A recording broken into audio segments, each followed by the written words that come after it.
Jadi bulan lalu gue mudik selama 10 hari sekalian nyobain Xiaomi 15 jadi daily driver gue di sana barengan sama iPhone 14 yang jadi HP utama gue selama 2 tahun belakangan ini.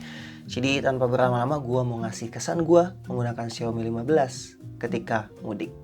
Pertama-tama gue akan ngebahas dulu sedikit tentang desain dari HP ini. Satu hal yang paling gue suka dari Xiaomi 15 adalah size-nya yang mirip sama iPhone 14 gue. Yang walaupun emang agak lebih panjang sedikit, dia itu masih nyaman dipegang pakai satu tangan aja. Dari sisi layar, Xiaomi 15 ini layarnya juga cukup terang, terutama ketika gue lagi take foto atau video di pantai ketika siang atau sore hari yang mataharinya jelas terik banget. Untuk warnanya dia juga udah aman dan kalau di compare side by side sama iPhone gua, warnanya bisa dibilang mirip. Walaupun jelas refresh rate iPhone gua masih di 60Hz yang berasa banget perbedaan smoothnya ketika dibandingin sama Xiaomi 15. Nah, kalau ngomongin soal OS, Xiaomi 15 ini kan udah pakai HyperOS 2 ya, yang ketika gua pakai kemarin sih sebenarnya fine-fine aja, nggak ada masalah dan berasa seamless aja gitu ketika gua sebagai user iPhone terus nyobain OS ini. Cuma yang emang kelihatan sih OS-nya itu kelihatan agak terlalu standar aja ya, agak mungkin terkesan kuno lah buat gua. Nah kan banyak banget ya dari kalian tuh yang sotoy gitu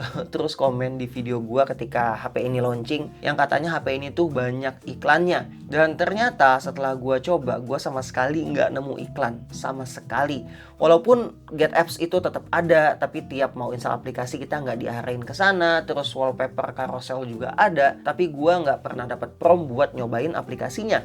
Ya kecuali emang install aplikasi yang di dalamnya ada iklan kayak YouTube atau game-game gratisan, ya pastinya ada iklannya lah ya. Tapi kalau dari OS-nya sendiri sih bisa gue bilang Xiaomi 15 ini aman banget dari iklan. Makanya gak usah sotoy ya, please. Kalau ngomongin soal baterai, selama kemarin gue di kampung, gue tuh bergantung sama seluler data karena emang di rumah kami itu nggak pasang wifi. Jadi udah pasti baterai di HP ini bakalan banyak ketarik dari nyari sinyal GSM. Dan selama gue di kampung, gue itu nge-push HP ini buat foto dan video setiap hari, termasuk gue ngedit Lightroom dan juga pakai CapCut juga gitu.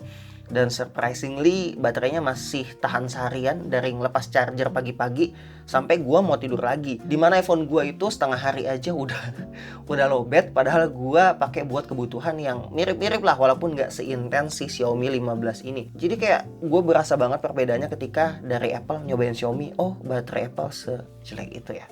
Oh ya, ini karena HP gua nggak pakai buat ngegame, jadi mohon maaf gua nggak bisa kasih pendapat gua tentang daya tahan baterainya ketika gaming itu gimana. Selanjutnya gua akan bahas bagian yang paling menarik buat gua dari HP Xiaomi 15 ini, yaitu kualitas foto dan videonya. Pertama gua akan bahas dari fotonya dulu. Jadi ada dua back-in color yang bisa kalian pilih kalau beli HP ini, ada Leica Vibrant namanya dan Leica Authentic.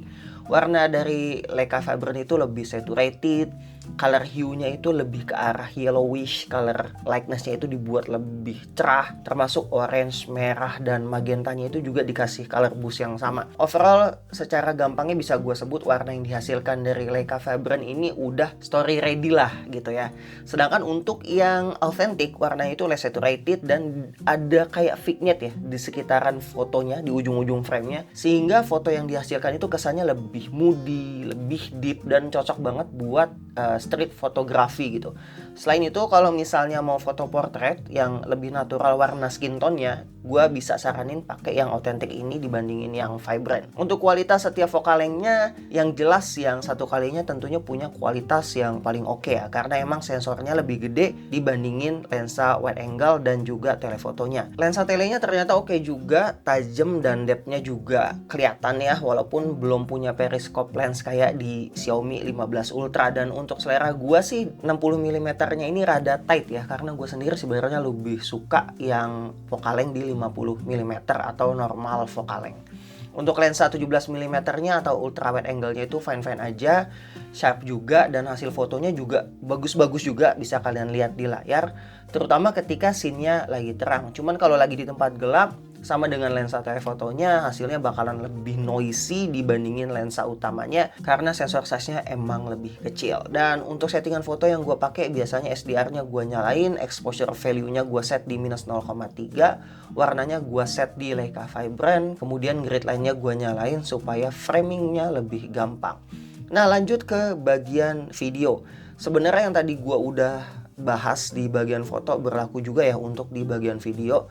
Cuman ada beberapa hal yang gua mau tambahin. Pertama, itu untuk resolusinya itu yang 8K, yang to be honest gua sebenarnya nggak pernah pakai, dan kayak buat apa juga kan pakai yang 8K gitu. Selain dia cepat panas, 8K ini tuh sebenarnya lebih ideal buat yang static shot aja gitu, yang durasinya lama, atau mungkin nanti ketika post processing kita tuh butuh zooming in yang bener-bener ngezoom dibandingin 1080 ataupun 4K. Jadi untuk 8K gua skip dulu lah ya, gua nggak akan bahas di sini. Untuk 4K gua pakai di 60 fps buat kebutuhan sosial media gitu, karena kelihatan lebih smooth kalau ada movement, dan gue bisa slow motion nantinya di post kalau emang gue butuhin gitu. Ada juga yang namanya mode master cinema yang warnanya ala-ala lock, yang less saturated, less contrast, dan juga less sharpen gitu, yang walaupun bukan pure lock ya. Dan mode ini cukup ngebantu buat teman-teman yang suka color grading atau pengen ngebuat video ala-ala sinematik gitu. Cuman sayangnya mode ini cuman bisa maksimal di 30 fps di semua resolusinya, baik 4K maupun 1080, termasuk 720 juga kalau nggak salah mentok di 30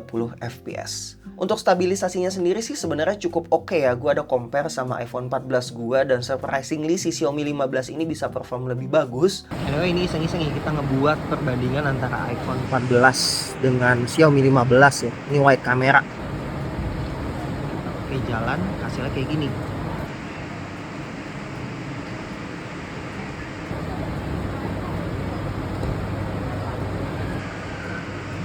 Nah, sekarang gue coba lari.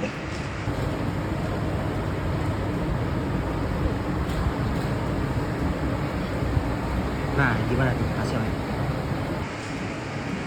Kalau gue lihat dari layar juga, ini iPhone kan udah gue lock ya white balance-nya. Kelihatan emang dia lebih warm gitu. Kalau yang Xiaomi dia lebih cool warnanya. Kalau kita balikin ke sini kelihatan ya tuh, kalau yang iPhone itu memang lebih warm, renderingnya yang Xiaomi itu lebih cool.